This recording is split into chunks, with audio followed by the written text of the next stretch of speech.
We're going inside the Luxor again to visit Titanic the Artifact Exhibition. Upon entering, you're given a ticket which serves as a replica boarding pass where you are assigned the role of a real-life passenger that boarded the ship. Wait till the end to see if either of us were survivors.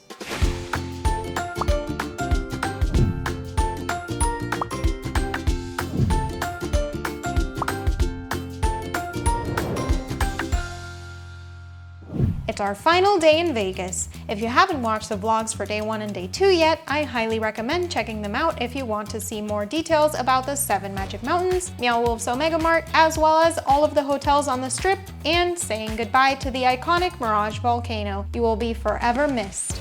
Today, we are continuing our adventure by visiting the hotels we skipped, but first, we're taking a quick dip in the Paris-Vegas rooftop pool before checking out of our hotel. Anthony and I returned to get breakfast at La Creperie, where I ordered the sweet berry crepe and Anthony ordered the savory chicken pesto. Highly recommend if you're looking for a quick bite on the more affordable side.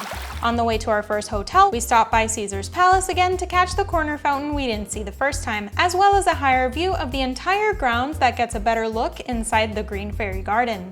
As we entered the Flamingo, we headed straight to the Flamingo Wildlife Habitat to get a glimpse of all the animals. And no, they don't just have flamingos here. This free attraction was added during the 1995 expansion and covers 4 acres housing koi, pelicans, as well as other beautiful and exotic birds like these uniquely colored ducks and, of course, flamingos. Right next to the habitat, we stopped by the Paradise Falls Garden Chapel and took a look around the back inside the gazebo that was decorated like a fairy tale. Could this be foreshadowing? Up next, we went all the way to the bottom of the Strip to visit Mandalay Bay, and while we decided to skip their pool this time, our plan was to go inside the Shark Reef Aquarium that I've heard great things about. Admission prices were pretty affordable at $29 per adult. Once we had our tickets in our possession, we headed inside. As someone who has visited many aquariums in different countries, I really liked the detail theming. It almost felt like we were in queue for the Indiana Jones ride. Some of the rare and deadly species we found were a Komodo dragon, piranhas, a prehensile-tailed skink, and a scorpionfish. There were much more aquatic and terrestrial animals to see, but I decided to focus on the more rare species to avoid repetition from my past aquarium and zoo-focused vlogs. One unique section at the end, though, was Neptune's Fury, a viewing area designed like a sunken ship looking out into a shark tank, housing a wide variety of different shark species.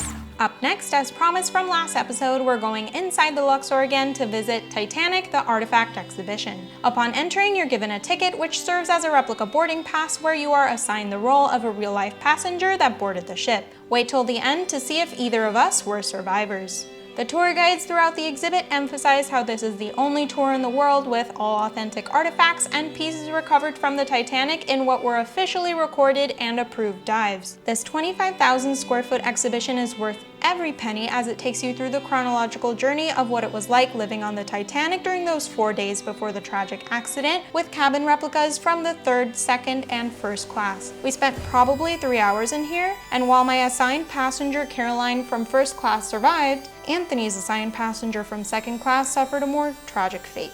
I do have to acknowledge the real tragedy that happened here and offer a moment of silence before we continue with our vlog. Going back to our hotel at the Horseshoe, we finished off our itinerary with the Twilight Zone mini golf. This one-of-a-kind, glow-in-the-dark indoor mini golf course had amazing theming with props and decorations that you might recognize from actual Twilight Zone TV episodes. Each of the 18 hole sections were custom designed after a different episode with familiar characters. A unique experience I recommend for the whole family or a nice date with some friendly competition. And with that, this is Amelia editing from the future saying thank you so much for watching. I hope you enjoyed my 3-part mini Vegas vlog series where we took you to some iconic locations throughout Las Vegas. While we visited most locations, we didn't have time to cover absolutely everything Vegas has to offer. And now with the new One Piece Cafe opening up, we're already planning our trip back. So if you want to be the first in the know when all that content comes out, make sure to subscribe down below and share this video and the series with your friends that might enjoy the details and tips for when they plan their own trip to Vegas. If you also enjoy travel to other countries, I am currently uploading weekly shorts for my trip to Japan, and I'm compiling all of them in a new playlist titled Japan Vlog Shorts for your convenience so you can find all of them easier. When it comes to long-form content, I will continue uploading the Korea series that was on hiatus for a while. I know it has been a few months since the last episode in that series.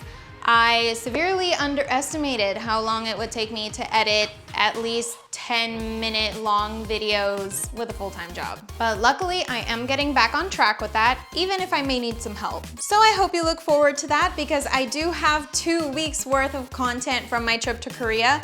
So there's a lot coming up. All in all, you will be able to enjoy side-by-side long form and short form content from both my trips to Japan and Korea, where I give you tips while you follow along in my vlog adventures. Thank you all for being so patient and supportive. I really enjoy creating this content for you guys, and I hope you enjoy watching it just as much. Love you guys, and see you in the next one. Bye!